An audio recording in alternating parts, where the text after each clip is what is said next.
All right, a few more details on the system that's about to go out. This LED represents the power going to the lock. I don't have that lock here, but the LED is representing 24 volts.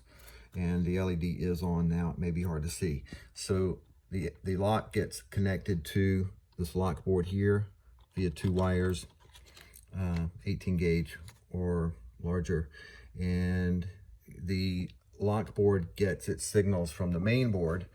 And the lock is always engaged unless you are in the menu doing something, or unless the door is anywhere outside of being fully closed. So when the door is fully closed and the doors are idle, the lock turns on. And for example, if I were to press open right now, you would see the LED goes off. And then if we press close, when the doors go back all the way closed and get to the fully closed position, the LED turns back on. Right now we're using the original motor from the system that is installed for testing door 1, just so we can estimate some counts. So the math works out so that the original understanding was 128 total openings, 64 inches of travel for the door number 1. Okay, so the pulley that you are using is 5.75 approximately circumference. And if you have 64 inches of travel divided by 5.75, you get slightly over 11 revolutions equals that distance. So we should see this motor spin just slightly more than 11 revolutions to make the total travel of 4,000 something, 4,500 encoder counts. So you would take, now let's go to door number 2. Door number 2, how should I call it? I should say motor number 2. It's kind of confusing because we have door number 1, 2, 3, 4. Motor number 2 controls door 1 and 2. Motor 3 controls door 3 and 4. So sometimes it's confusing when I say door 2 or whatever. In this case, we're talking about motor number 2 controls these doors. And then motor number 3 controls these doors. All right. Now what happens is motor number 2 moves this panel starting from here. It moves it 1, 2, 3, 4 panel widths, okay, and ends up in the pocket. This one moves a total of 2 panel widths. So it starts here and moves 1, 2. And the math is 4,130 encoder counts, which is 10 revolutions of the pulley, gives you 1 panel width. So if we wanted to move 1, 2, 3, 4 with this door, we're going to move 4,130 times 4, which is 16,520.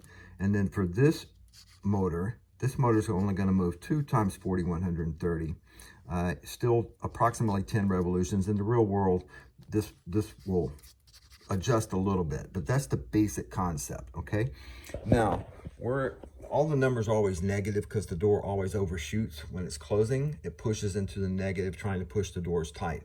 In this case, we're going to open the door, and you'll see door number 1 opening past 1,000. Then door number 2 starts, and at a certain distance, door number 3 starts. And right now they're ending up about the same, ending up fully open about the same. But we have different motors, different pulleys, different encoder counts. So this is not a great test having a mixed bag of motors here. But in the real world, we'll be able to get this kind of close. We have added some menu items, maximum difference. So I know that's an error checking thing that says motor number 2 can't be greater than motor number 3. There's some math there. So that's just a limiter that says there's a flaw if door number 2 or motor number 2 minus motor number 3 exceeded a certain amount. Sync distance closing. So when the doors are closing, when we get past 1 panel and a half, there's some math, I don't have it on this page. We'll get past a little bit of distance.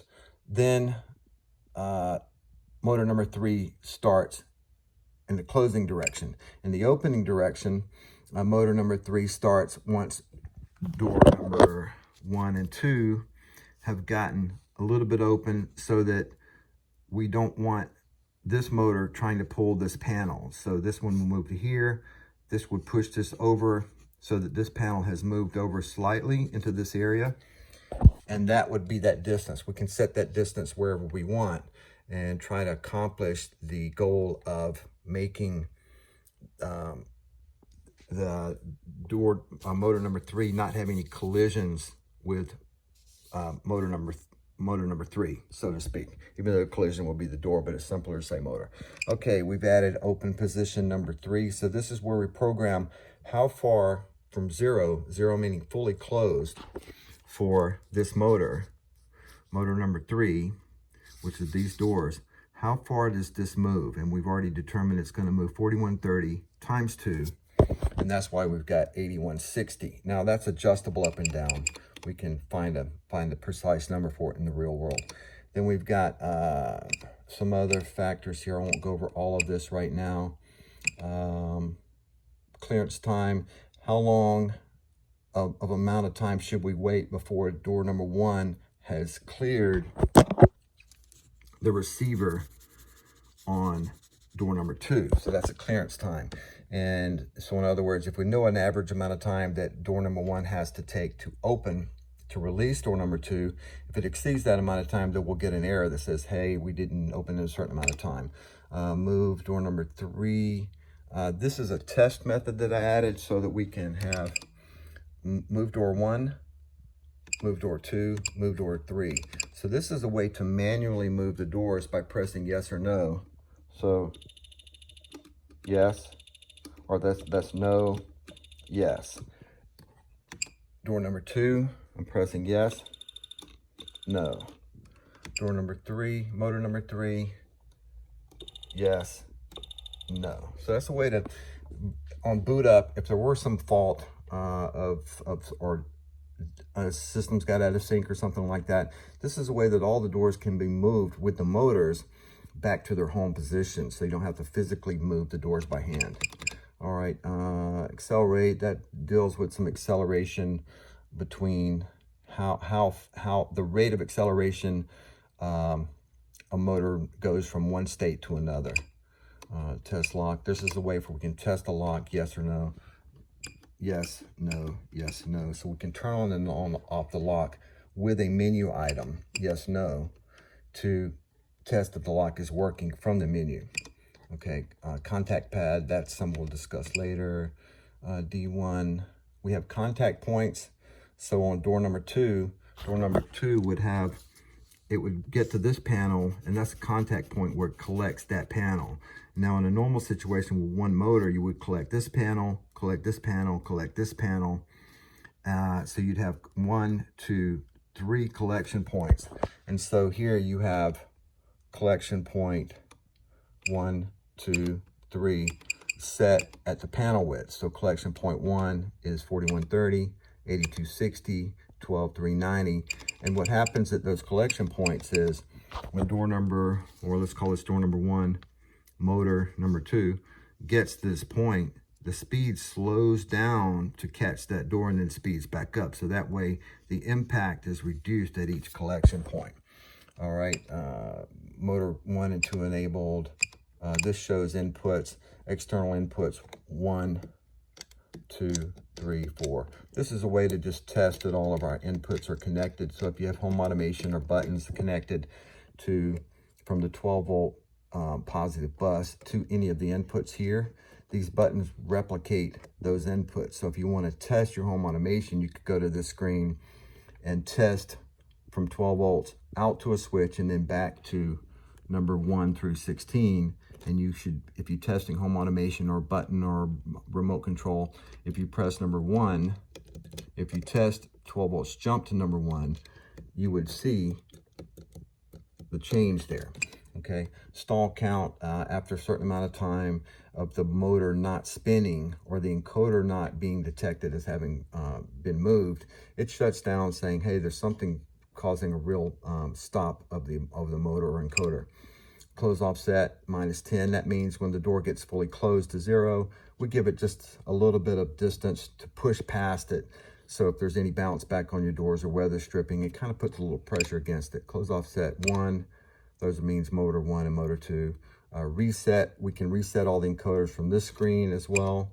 Encoder direction, so we can flip the encoder directions by pressing yes and no, cursoring through the 3 different encoders. So in this system, we have encoder here, and encoder here.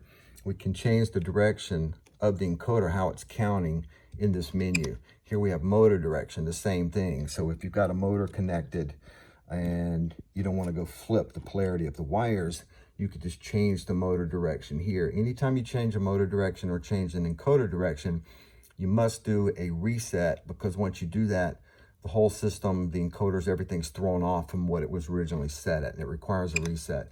Set lock trip, that's a tripping point. If it thinks that somebody has a physical deadbolt locked, it sets a threshold for current trip if in the very beginning stages of moving. Lock trip, decel trip, accel trip. Those are trip points at different stages of the motor speed. Crawl trip, run trip, final close speed. So you have speeds at the very final little distance of motion. You have contact speeds. So those are speeds we reduce down to where the door makes contact and makes collection. Let's speed up here. Run speeds for door number 1, 2, and 3. We have independent speeds for those 3 motors. Open position 1, door number 1 opens up 4,583 encoder counts. So that 445.83 is 64 inches, okay? And open position door 2 opens up 16,520. So that's it for this video. I'm gonna shut this off and I'll start another one with more details on technical.